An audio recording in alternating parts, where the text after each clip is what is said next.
तो जय हिंद, नमस्कार। कैसे हैं आप सभी? आई होप आप से बहुत ही अच्छे होंगे।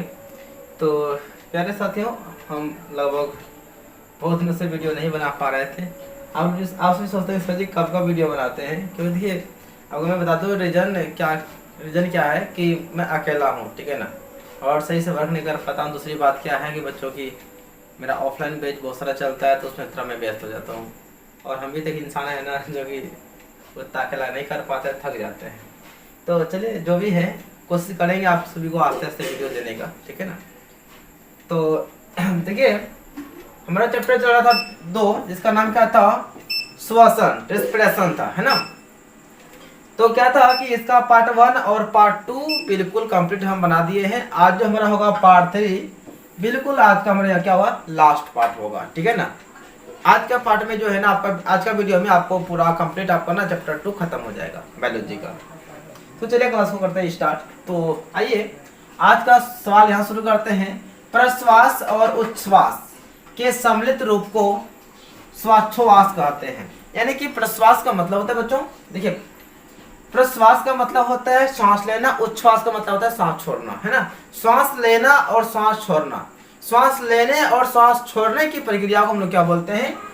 श्वासोच्छ्वास कहते हैं। क्या बोलते हैं? श्वासोच्छ्वास कहते हैं। चलिए एक बात आपको ध्यान रखना है, देखिए ये हम क्या बनाएं? वृक्ष यानी कि पेड़ बनाएं। तो जितने भी पेड़ पौधे होते हैं ना, वो क्या करते हैं? वायुमंडल से, किससे? वायुमंडल से पहले बच्चों वो क्या करते हैं? वह कार्बन डाइऑक्साइड गैस को ग्रहण करते हैं। याद रहेगा, जितने हरे पेड़ पौधे होते हैं वह स्वपोषी होते हैं, और पेड़ पौधे क्या करते हैं? वायुमंडल से कार्बन डाइऑक्साइड गैस को ग्रहण करते हैं। और बता दो कि आपका वायुमंडल में कार्बन डाइऑक्साइड गैस का जो मात्रा है वह 0.03% है। यह आपका ऑब्जेक्टिव में कई बार आ चुका है, ठीक है। और पेड़ पौधे क्या करते हैं? पेड़ पौधे कार्बन डाइऑक्साइड को ग्रहण करते हैं और छोड़ते हैं कौन सा गैस? वह छोड़ता है कौन सा गैस? पेड़ पौधा ऑक्सीजन छोड़ता है। तो यही ऑक्सीजन हम मानव लोग लेते हैं। तो हम लोग क्या करते हैं? हम लोग कौन सा गैस छोड़ते हैं? हम लोग छोड़ते हैं कार्बन डाइऑक्साइड और लेते हैं कौन सा गैस? ऑक्सीजन लेते हैं। ठीक हम लोग का विपरीत है, पेड़ पौधे कौन सा गैस लेते हैं? कार्बन डाइऑक्साइड लेते हैं। देखिए हम लोग कार्बन डाइऑक्साइड छोड़ते हैं, पेड़ पौधा लेता है, और पेड़ पौधा क्या छोड़ता है? पेड़ पौधा ऑक्सीजन छोड़ता है। तो ऑक्सीजन हम लोग के लिए लाभदायक होता है, ऑक्सीजन हम लोग लेते हैं। यानी कि मानव क्या करते हैं बच्चों? मानव जो है ना, कार्बन डाइऑक्साइड को छोड़ते हैं, ऑक्सीजन को ग्रहण करते हैं। और पेड़ पौधा क्या करता है? यह कार्बन डाइऑक्साइड को क्या करता है? ग्रहण करता है और ऑक्सीजन को छोड़ता है, ठीक है। और जितने भी पेड़ पौधे होते हैं वह सभी स्वपोषी होते हैं। यहाँ तक क्लियर है? चलिए आप नेक्स्ट आते हैं, पौधों में श्वसन। देखिए जिस प्रकार की हम लोग श्वसन करते हैं ना, सांस लेते हैं, तो हम लोग का सांस लेने के लिए एक रास्ता बना हुआ है, नाक है ना। ये जो नाक है ना, इसके माध्यम से यार सांस लेते हैं, और तो किसी के माध्यम से सांस लेते नहीं है। तो हम लोगों में सांस लेने के लिए एक निश्चित मतलब संरचना बना हुआ है, जिसके द्वारा हम लोग सांस लेते हैं, जैसे कि नाक के द्वारा हम लोग सांस लेते हैं, ठीक है ना। लेकिन अब आते हैं कि पौधों में श्वसन, यानी कि पेड़ पौधे श्वास कैसे लेते हैं? आखिर वो भी तो सजीव है, वो भी तो मतलब क्या करते हैं? प्रकाश संश्लेषण करते हैं, वो भी खाना बनाते हैं, वो भी खाना खाता है, पेड़ पौधा भी, है ना। वो भी पोषण करता है, हम लोग भी पोषण करते हैं। बस हमें और पेड़ पौधा बस इतना ही डिफरेंस है कि हम लोग चलते फिरते हैं, है ना, लेकिन पेड़ पौधा एक ही जगह रहता है। बस यही एक डिफरेंस है। बाकी हर गुण, जितना गुण हम लोगों में है उतना पेड़ पौधा में भी है। तो आखिर हम लोग जो सांस लेते हैं, हम लोग का सांस लेने का जो एक संरचना नाक है, इसके माध्यम से सांस लेते हैं। लेकिन आज हम लोग जानने वाले हैं कि पेड़ पौधे जो होते हैं ना साथियों, वो श्वास कैसे लेते हैं, ठीक है। तो चलिए जानते हैं। पेड़ पौधे अपने श्वसन की क्रिया पत्तियों के द्वारा, तने के द्वारा, जड़ों में स्थित छोटे छोटे छिद्रों के द्वारा करते हैं। आगे समझिए, पेड़ पौधा जो है ना, थोड़ा ध्यान से समझिएगा, पेड़ पौधा जो है, जो श्वसन क्रिया करता है, जो सांस लेता है पेड़ पौधा वह पत्ती के द्वारा भी सांस ले लेता है। पेड़ पौधा जो है ना, अपने तने के द्वारा भी सांस ले लेता है। पेड़ पौधा जो है ना, जड़ के माध्यम से भी सांस ले लेता है। पत्ती में कैसे लेता है सांस लेता है? पत्ती में ना अस्टोमाटा होता है, अस्टोमाटा होता है, यानी पत्ती में जो छोटे छोटे छिद्र होते हैं ना, वो क्या होता है? अस्टोमाटा होता है, उसी द्वारा वो सांस ले लेता है। उसके बाद तना जो है ना, तना देखिए, तना में वात रंध्र होता है, है ना, इसके माध्यम से वो क्या करता है, सांस ले लेता है। बात करते हैं जड़ में। जड़ में जो है ना क्या होता है, मूल रोम होता है। जल में मूल रोम के द्वारा सांस ले लेता है। तो सौ बात का एक बात आपको मैं कहूं तो पेड़ पौधे जो सांस लेते हैं ना, वो पत्ती के द्वारा भी, वह शाखा के द्वारा यानी कि अपने तने के द्वारा भी सांस ले लेता है, और जड़ के द्वारा भी वो सांस ले लेता है। लेकिन हम लोग ना बस केवल नाक से ही सांस लेते हैं, लेकिन पेड़ पौधे हर जगह सांस ले लेता है, अपना जिस तरह का अंग से सांस ले लेता है वो।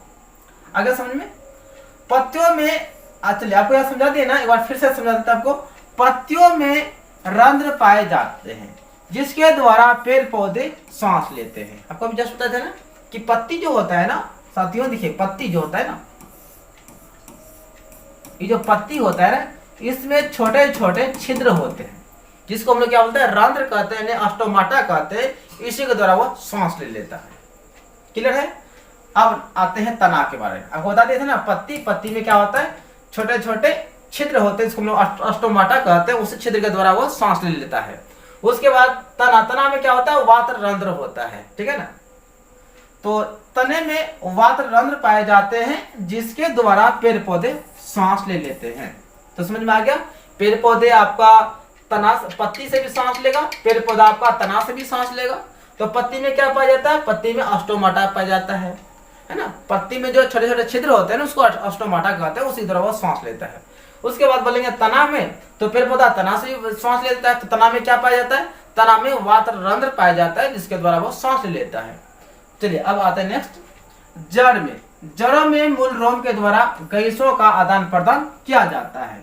यानी कि पेड़ पौधा का जो जड़ होता है ना, जड़ में क्या होता है, मूल रोम होता है। क्या होता है बच्चों, मूल रोम होता है। तो मूल रोम के द्वारा क्या करता है, वह जड़ों के माध्यम से सांस ले लेता है। आगे बात समझ में, आपको एक बार फिर से मैं बता दूं, घुमा फिरा के एक ही बात आपको मैं बता दूं कि हम लोग मानव लोग जो है, जो सांस लेते हैं, हम लोग को सांस लेने के लिए एक निश्चित संरचना बना हुआ है जिसको हम लोग नाक कहते हैं। ठीक है ना, इसी तरह हम लोग सांस लेते हैं। थोड़ी है कि हम लोग इस सतह से सांस ले लेते हैं या फिर कहाँ से सांस ले लेते हैं, सच नहीं है। लेकिन हाँ, पेड़ पौधा में है। पेड़ पौधा में ना वो पत्ती से भी सांस ले लेगा, पेड़ पौधा जो है ना अपना तना से भी सांस ले लेगा, पेड़ पौधा जो है ना अपना जड़ से भी सांस ले लेगा, जमीन से, है ना। तो पेड़ पौधा किसी भी कंडीशन में सांस ले सकता है, किसी भी हिस्सा से, अंग का किसी भी हिस्सा से वो सांस ले सकता है, लेकिन हम लोग नहीं। और हम लोग जब सांस लेते हैं ना, देखिए हम लोग सांस लेंगे और छोड़ेंगे ना, तो हम लोग का धड़कन तेज गति से होता है ना, तेज गति होता है। लेकिन हम लोग का तुलना में, जीव जंतु का तुलना में, जो पेड़ पौधा में जो श्वसन होता है ना, उसे पता नहीं चलता वो सांस लेता है कि नहीं लेता, पता नहीं चलता। उसको इसे पकड़ के रखेगा ना पेड़ पौधा को, पता नहीं चलेगा सांस ले रहा है, सांस छोड़ रहा है, क्योंकि वह सांस जो है ना अलग अलग हिस्सों से ले सकता है, जड़ से भी ले सकता है, पत्ती से भी ले सकता है, तना से भी ले सकता है। अरे बात समझ में, चलिए तो ये बात आप सभी को समझ में आ गया कि पेड़ पौधा जो है ना बच्चों, पेड़ पौधा वो किसी भी साथ सांस ले लेगा, पत्ती से भी, तना से भी और जड़ से भी। ध्यान दीजिएगा। तो पत्ती में क्या पाया जाता है बच्चों, पत्ती में ना, पत्ती में ऑस्टोमाटा पाया जाता है, छोटे छोटे छिद्र जो होते हैं उसको ऑस्टोमाटा कहते हैं, उसके द्वारा वो सांस ले लेता है। तना में क्या होता है, तना में आपका वात रंध्र पाया जाता है जिसके द्वारा वो सांस ले लेता है। उसके बाद जड़ में क्या होता है, जड़ में मूल रोम होता है जिसके द्वारा वो सांस ले लेता है। क्लियर है सभी को। चलिए उम्मीद करते हैं कि आप सभी को समझ में आ गया हो। ये देखिए, ये पेड़ आप देख रहे हैं ना, वो पेड़ जो है ना जड़ में, किसके द्वारा, देखिए ध्यान से, जड़ में क्या पाया जाता है बच्चों, जड़ में जो है ना मूल रोम पाया जाता है। तो मूल रोम के द्वारा वो क्या करता है, श्वास ले लेता है। यानी कि आप कहें तो पेड़ पौधे जड़ के द्वारा भी जो है ना श्वास लेते हैं। ठीक है, चलिए अब बात है टहनी में, यानी कि तना में। देखिए तना में भी क्या पाया जाता है, तना में ना वात रंध्र पाया जाता है ना। इसके द्वारा भी, यानी कि तना के द्वारा भी पेड़ पौधा क्या करता है, श्वास ले लेता है। अब तो क्लियर हो गया वो आप लोगों को, है ना। पेड़ पौधा जड़ से भी श्वास लेता है, किससे, जड़ से भी श्वास ले लेता है, पेड़ पौधा तना से भी श्वास ले लेता है, और पेड़ पौधा का पत्ती सब जो होता है ना, पत्ती है ना, पत्ती से भी श्वास ले लेती है पेड़ पौधे। किससे, पत्ती से। पत्ती में क्या होता है, पत्ती में छोटे छोटे छिद्र होते हैं जिसका नाम क्या है, ऑस्टोमाटा। ऑस्टोमाटा, तो ऑस्टोमाटा के द्वारा वो श्वास ले लेता है। तो समझ में आ गया आप लोगों को कि पेड़ पौधे सांस कैसे लेते हैं, किन किन चीजों से सांस लेते हैं। चलिए नेक्स्ट पढ़ते हैं, पत्तियों, देखिए पत्तियां में क्या पाया जाता है, रंध्र पाया जाता है, जिसको हम लोग क्या बोलते हैं इंग्लिश में ऑस्टोमाटा कहते हैं। जो पत्ती में छोटे छोटे जो छिद्र होते हैं ना उसको हम लोग क्या बोलते हैं, रंध्र कहते हैं, ऑस्टोमाटा कहते हैं। और तना, तना में क्या पाया जाता है, तना में वात रंध्र पाया जाता है, ठीक है। उसके बाद जड़ में मूलरोम पाया जाता है। तो पेड़ पौधा जो है ना वो पत्ती से भी सांस ले लेता है, तना से भी और जड़ से भी ले लेता है सांस। क्लियर है यहाँ तक? चलिए, पेड़ पौधों में श्वसन की क्रिया बहुत मंद गति से होती है। देखिए ध्यान से, पेड़ पौधा में जो श्वसन गति होता है बहुत ही धीरे होता है। आपको जैसे समझा रहे थे, अगर हम लोग सांस लेते हैं छोड़ते हैं तो हम लोग का सीना फूलता है, सांस अगर लेते हैं सीना फूलता है, सांस छोड़ते हैं सीना पिचक जाता है ना। यानी कि हम लोग में श्वसन जब हम लोग करते हैं तो पता चलता है हाँ हम लोग सांस लेते हैं। कोई भी यहाँ पे दिल कहाँ धरेगा ना, धक धक धक धक कर रहा है ना, हाँ यानी कि हम लोग सांस ले रहे हैं, पता चल जाता है। लेकिन अगर पेड़ पौधा है ना, आप देख पा रहे हैं ये जो पेड़ पौधा है इसको ऐसे हम पकड़ भी लेंगे ना, है ना, पेड़ पौधा ऐसे पकड़ भी लेंगे ना, पता नहीं चलेगा वो सांस ले रहा है कि नहीं ले रहा है। इतना धीमे गति से श्वसन होता है पेड़ पौधों में कि पता ही नहीं चलता है कि वो सांस ले रहा है या फिर नहीं ले रहा है। लेकिन हम लोग में देखिए तो 1 मिनट में 72 बार धड़कता है, एकदम पता चलता है।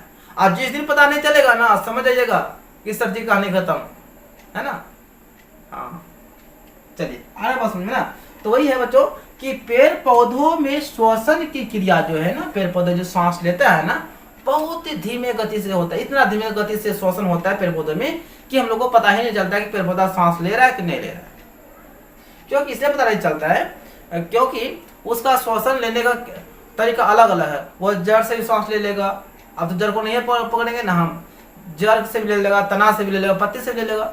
इसलिए उसका ना अलग अलग हिस्सा जब वो सांस लेता है ना तो उसका जो ना गति थोड़ा धीमे हो जाता है। हम लोग एक ही जगह से नाक से सांस लेते हैं तो सीधा पूरा वायु यहाँ से निकलता है तो हमारे शरीर में ऊपर नीचे होता है, हम लोग पता चल जाता है। चलिए, पेड़ पौधों की श्वसन क्रिया में कार्बन डाइऑक्साइड गैस लेते हैं। यानी पेड़ पौधे जब सांस लेते हैं ना तो सांस के रूप में कौन सा गैस लेता है पेड़ पौधा, तो पेड़ पौधा कार्बन डाइऑक्साइड लेता है। और मानव क्या लेता है, मानव ऑक्सीजन लेता है। यानी हम लोग ऑक्सीजन लेते हैं, पेड़ पौधा कार्बन डाइऑक्साइड लेता है और ऑक्सीजन छोड़ते हैं। यानी कि पेड़ पौधा जो है ना बच्चों, पेड़ पौधा वह कार्बन डाइऑक्साइड गैस क्या करते हैं, ग्रहण करते हैं और छोड़ते हैं कौन सा गैस, वो ऑक्सीजन गैस क्या करते हैं, छोड़ते हैं। याद रहेगा। अगर आपसे क्वेश्चन पूछे कोई कि बताइए कि पेड़ पौधे कौन सा गैस ग्रहण करते हैं, तो पेड़ पौधे कार्बन डाइऑक्साइड गैस ग्रहण करते हैं और छोड़ते हैं कौन सा गैस, सांस के रूप में। तो वह सांस के रूप में लेता है कार्बन डाइऑक्साइड और सांस के रूप में क्या छोड़ता है, ऑक्सीजन। लेकिन हम मानव लोग क्या करते हैं, सांस के रूप में क्या लेते हैं, ऑक्सीजन लेते हैं और छोड़ते क्या, कार्बन डाइऑक्साइड। यह छोड़ता है क्या, ऑक्सीजन। जो पेड़ पौधा ऑक्सीजन छोड़ता है ना तो उसको हम लोग लेते हैं और जो हम लोग छोड़ते हैं कार्बन डाइऑक्साइड वह पेड़ पौधा लेता है। क्लियर है सबका? आपको बिल्कुल आज हम आराम से पढ़ा रहे हैं, कोई हड़बड़ नहीं, छोटा सा तो वीडियो है ही है। चलिए आते हैं जंतुओं में श्वसन। जंतु मतलब क्या हो, हम लोग जीव जंतु हैं। जंतुओं में श्वसन मतलब कि सजीवों या सूक्ष्म जीवों या एक कोशिकीय जीवों में श्वसन। यानी कि हम लोग जानने वाले हैं जो सूक्ष्म जीव होता है, जो एक कोशिकीय जीव होता है जिसे हम लोग अपने नंगी आंखों से नहीं देख सकते हैं, जिसको हम लोग माइक्रोस्कोप की सहायता से देखते हैं, उन सभी जीवों में श्वसन कैसे होता है इनके बारे में हम लोग जानने वाले हैं। हम लोग को तो पता है हम लोग में श्वसन कैसे होता है, हम लोग तो नाक के द्वारा सांस लिए लेते हैं ना। तो हम लोग बड़े बड़े जो बहुकोशिकीय जीव है, गाय माल हो गया, हम मानव से हो गया, इसमें तो पता चल ही जाता है कि हम लोग सांस कैसे लेते हैं। लेकिन जो एक कोशिकीय जीव होता है जैसे अमीबा हो गया, पैरामीशियम हो गया, है ना, जीवाणु सब हो गया, फिर वो सब सांस कैसे लेता है, किस प्रक्रिया द्वारा सांस लेता है, क्योंकि वो एक कोशिकीय है, वो तो नंगी आंखों से दिखाई पड़ेगा नहीं, उसको माइक्रोस्कोप की सहायता से देखा गया है।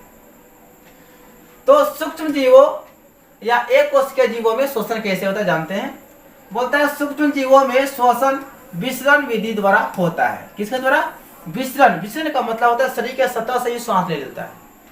यानी एक कोशिकीय जीव इतना छोटा होता है कि वह ना विसरण क्रिया के द्वारा सांस ले लेता है, उसका नाक मुंह नहीं होता है, ठीक है ना। जैसे हम लोग का होता है ना नाक मुंह सब होता है ना, वैसा उस लोग में नहीं होता। वो एक कोशिकीय है तो बहुत नॉर्मल होगा और वह जो है ना अपना जो श्वसन लेगा वह शोषण हो या उत्सर्जन हो वो विसरण क्रिया के द्वारा कर लेता है। चलिए याद रहेगा ना, एक क्वेश्चन एग्जाम में बार बार आपको पूछा जाता है कि एक कोशिकीय जीवों में उत्सर्जन कैसे होता है या शोषण कैसे होता है। तो ध्यान दीजिएगा कि सूक्ष्म जीव यानी एक कोश के जीवों में श्वसन विसरण क्रिया के द्वारा होता है। किसके द्वारा? विसरण क्रिया के द्वारा। विसरण का मतलब होता है शरीर के सतह से ही श्वास ले लेता है। क्लियर है? चलिए विसरण क्या होता है देखिए, मतलब जब कोई चीज उच्च सांद्रता से निम्न सांद्रता की ओर एक अर्ध पारगामी झिल्ली को पार करके जाता है तो उसको विसरण कहते हैं। कहने मतलब वो पूरा तरह से ऑक्सीजन को पार नहीं करेगा, वो अर्ध पारगामी होगा, यानी आधा जाएगा आधा आएगा। यानी अपना भाषा में आपको समझाए ना, तो वह शरीर के सतह से वो सांस ले लेता है। ठीक है ना? चलिए अगला हमारा है कि कार्बन मोनोऑक्साइड एक जहरीली गैस है कैसे। यानी हम लोग को बताना है कि हम लोग को, जैसे कि सभी को पता, आप लोगों को भी पता होगा कि आपका ये जो गैस है ना, कार्बन मोनोऑक्साइड जो गैस है ना, एक जहरीली गैस होता है। यह ऑक्सीजन को जो है ना शरीर में बांध देता है, ऑक्सीजन को आने के लिए देता ही नहीं, न निकलने के लिए देता है, ऐसा जहरीला गैस रहता है। अथवा बोल सकते हैं कार्बन मोनोऑक्साइड को प्राणघातक गैस भी कहा जाता है। क्यों? यदि आपसे क्वेश्चन पूछो ऑब्जेक्टिव में कि प्राणघातक गैस किसे कहा जाता है, तो कार्बन मोनोऑक्साइड को प्राणघातक गैस कहा जाता है। आखिर क्यों कहा जाता है यह क्वेश्चन आपको एग्जाम में कई बार पूछा हुआ है, तो आप इसे ना पीबीआई लगा लीजिएगा, यानी वेरी वेरी इंपोर्टेंट क्वेश्चन है। बोलते क्या, कार्बन मोनोऑक्साइड CO, ध्यान दीजिएगा, CO2 आपका हो जाएगा कार्बन डाइऑक्साइड हो जाएगा। अगर हम इसमें 2 हटा दें, CO लिखे तो हमारा क्या हो जाएगा, कार्बन मोनोऑक्साइड हो जाएगा। इन्हें बोलेगा कार्बन ऑक्सीजन, ऐसा नहीं, कार्बन मोनोऑक्साइड हो जाएगा। अगर 2 लगा देंगे तो कार्बन डाइऑक्साइड हो जाएगा। यहाँ पे 2 नहीं है, यानी कि आपका यह क्या है, कार्बन मोनोऑक्साइड है। ठीक है? कार्बन मोनोऑक्साइड को सबसे जहरीला गैस माना गया है क्योंकि यह हीमोग्लोबिन से अभिक्रिया करके, हीमोग्लोबिन समझ रहे हैं ना, हीमोग्लोबिन एक ऐसा है, शरीर का हिस्सा होता है हीमोग्लोबिन, जिसके वजह से क्या होता है, हमारा रक्त का रंग लाल होता है ना। ध्यान दीजिएगा, हीमोग्लोबिन की वजह से ही हमारा जो रक्त जो होता है ना, ब्लड जो होता है वो रेड कलर का होता है। तो यह क्या करता है, जो ये कार्बन मोनोऑक्साइड गैस है, यह शरीर में जब जाता है, फैलता है, वो सबसे पहले क्या करता है, हीमोग्लोबिन से क्या करता है, अभिक्रिया करता है। हीमोग्लोबिन से आपको वो गैस मिलेगा, मिल के वो क्या करेगा, कार्बोक्सिलिक अम्ल का निर्माण करता है, और यह शरीर की कोशिकाओं तक ऑक्सीजन को जाने से रोकता है। क्या करेगा, ध्यान समझिएगा, ये जो कार्बन मोनोऑक्साइड गैस है वह प्राणघातक गैस है। यह जब शरीर में जाता है तो वह क्या करता है, सबसे पहले वह हीमोग्लोबिन से मिलता है, और हीमोग्लोबिन का काम क्या है, ब्लड में फैलना होता है। तो हीमोग्लोबिन से जब मिलता है तो वह क्या बनाता है, कार्बोक्सिलिक, देखिए यहाँ पे कार्बोक्सिलिक अम्ल बनाता है, और यह अम्ल का काम क्या होता है, ऑक्सीजन को रोकना होता है, ऑक्सीजन को रोकेगा। जाहिर सी बात है, मानव को जीने के लिए क्या चाहिए, ऑक्सीजन चाहिए। यदि मान लिया जाए कि ऑक्सीजन ही ना मिले शरीर में, तो जाहिर सी बात है वो मर जाएगा। यानी कि कह सकते हैं कि कार्बन मोनोऑक्साइड गैस जो है ना, बहुत ही घातक गैस होता है। तो ऑक्सीजन को जाने से रोकता है। ऑक्सीजन के अभाव में व्यक्ति का मौत हो जाता है। जब ऑक्सीजन को हम रोक ही देगा, ऑक्सीजन जेबे नहीं करेगा शरीर के अंदर में, तो क्या होगा, जाहिर सी बात है ऑक्सीजन नहीं मिलेगा तो आदमी मर जाएगा। तो कह सकते हैं क्या, जिसके कारण इसे हम लोग प्राणघातक गैस भी कहते हैं, अभी इसे कहा जाता है ना।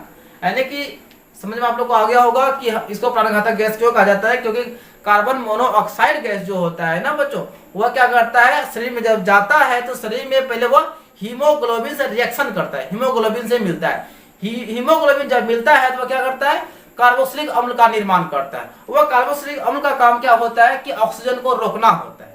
जब आदमी के शरीर में ऑक्सीजन ही नहीं जाएगा तो क्या आदमी जिंदा रहेगा, नहीं रहेगा। तो ऑक्सीजन को वो रोकता है, जिसके कारण से आदमी का मृत्यु हो जाता है। इसलिए हम लोग कार्बन मोनोऑक्साइड गैस को क्या बोलते हैं, प्राणघातक गैस भी कहते हैं। यहाँ तक क्लियर है सबका। चलिए अब आते हैं श्वसन एवं दहन में अंतर बताना है। श्वसन और दहन में अंतर क्या होता है, एक बार लिखना है आपको श्वसन, और एक बार आपको लिखना है दहन। श्वसन, देखिए श्वसन का मतलब होता है कि जो सांस लेता है, सजीव में यह क्रिया होगा।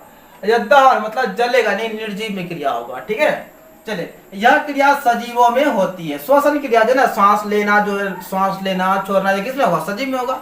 लेकिन दहन, दहन का मतलब होता है कोई भी चीज को जलाना, ये किसमें होगा, कोई भी चीज जलेगा तो मरेगा, मतलब निर्जीव चीज होगा। इसको जलाएंगे, इसका मतलब क्या हुआ, इसमें दहन क्रिया होगा, ये तो निर्जीव है हमारा। तो दहन क्रिया जो है ना हमेशा निर्जीवों में होती है। क्लियर है सबका। यह एक जैविक क्रिया है। जैविक का मतलब जीवों में होता है, जीवित प्राणियों में होता है। और यह एक रासायनिक क्रिया है। कौन?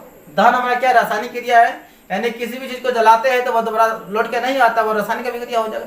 जैसे मान लीजिए कि कोई बुक को जलाते या फिर कोई टेबल कुर्सी को जलाएंगे, वो फिर से तो घूम के टेबल कुर्सी आएगा नहीं, वो हमारा हो जाएगा रासायनिक अभिक्रिया हो जाएगा।